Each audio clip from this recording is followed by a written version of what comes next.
پہلی دفعہ نواز شریف پیدا ہوئے تھے ہسٹری کے اندر 5 فروری 1765 کو.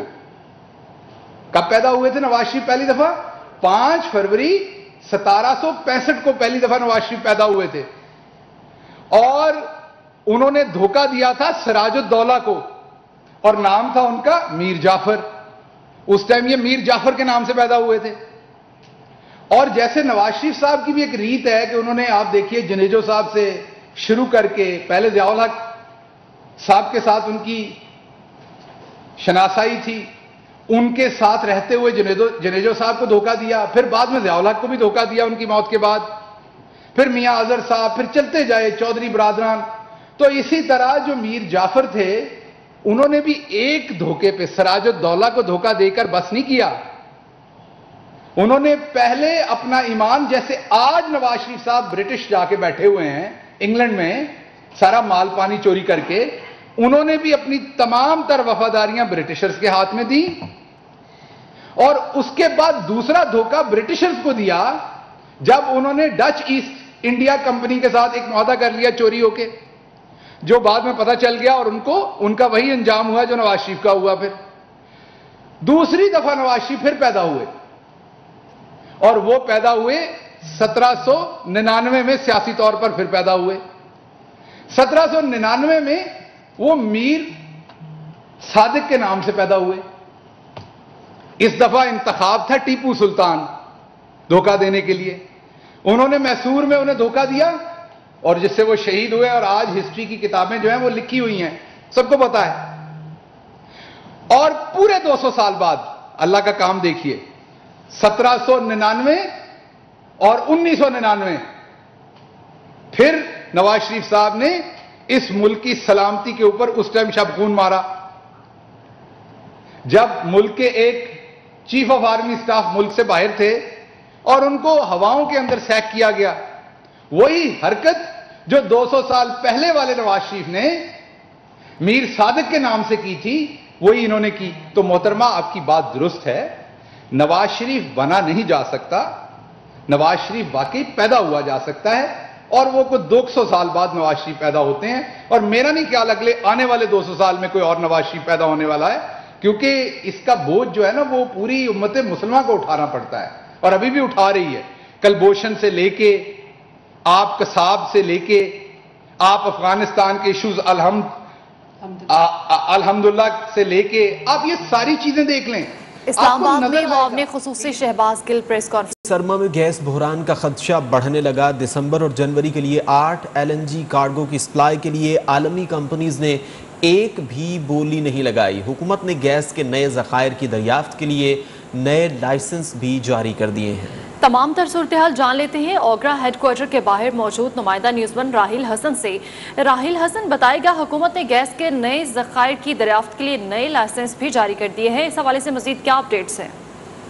جی، آئندہ موسم سرما میں بھی گیس کا ایک بحران جو ہے وہ سر اٹھا رہا ہے اور لوڈ شیڈنگ کا خدشہ ظاہر کیا جا رہا ہے، کیونکہ جو پاکستان نے انٹرنیشنل جو سطح پر جو LNGs کے کارگوز کے لیے جو ٹینڈر جاری کیے تھے اس میں عالمی کمپنیوں نے بالکل بھی دلچسپی ظاہر نہیں کی ہے. اور دسمبر اور جنوری کے لیے جو 4 کارگوز کی خریداری کے لیے ٹینڈر جاری کیے گئے تھے اس پر ایک بھی بولی پاکستان LNG لمیٹڈ کو موصول نہیں ہوئی ہے، جس کی وجہ سے اگر بروقت خریداری نہ کی گئی تو ایک بڑا گیس کا بحران جنم لے سکتا ہے آئندہ سردیوں میں. اور اس کے ساتھ ساتھ جو گزشتہ روز پیٹرولیم سیکٹری ہیں انہوں نے پارلیمنٹ کی پیٹرولیم کمیٹی کو بریفنگ دیتے ہوئے بتایا تھا کہ اگر ایسا کوئی بحران جنم لیتا ہے تو جو گھریلو صارفین ہیں ان کو حتی الامکان جو ہے وہ پروٹیکٹ کیا جائے گا، ان کو گیس فراہم کی جائے گی، جبکہ جو صنعتی صارفین ہیں ان کو گیس لوڈ مینجمنٹ کے تحت گیس جو ہے وہ فراہم کی جائے گی. اس کے ساتھ ساتھ جو آج کی خبر ہے وہ یہ ہے کہ جو وزارت توانائی ہے اس کی جانب سے 2 کمپنیوں کو مقامی سطح پر جو ہے وہ گیس کی دریافت کے لیے جو لائسنسز ہیں وہ جاری کر دیے گئے ہیں. اور لائسنس جاری کر دیے گئے ہیں. راہیل حسن، آپ ہمیں اپڈیٹ کریں. قائد سے خبر دیں، گرین لائن منصوبے کے لیے بسوں کی دوسری کھیپ کراچی پہنچنے میں تاخیر کا شکار ہو گئی. مزید 40 بسیں اب آئندہ 2 روز میں کراچی پورٹ پر پہنچنے کا امکان ہے. مزید تفصیلات جانیں گے نمائش پر موجود نمائندہ نیوز ون عبدالحفیظ بلوچ سے. عبدالحفیظ، بتائیے یہ تاخیر کیوں ہو رہی ہے؟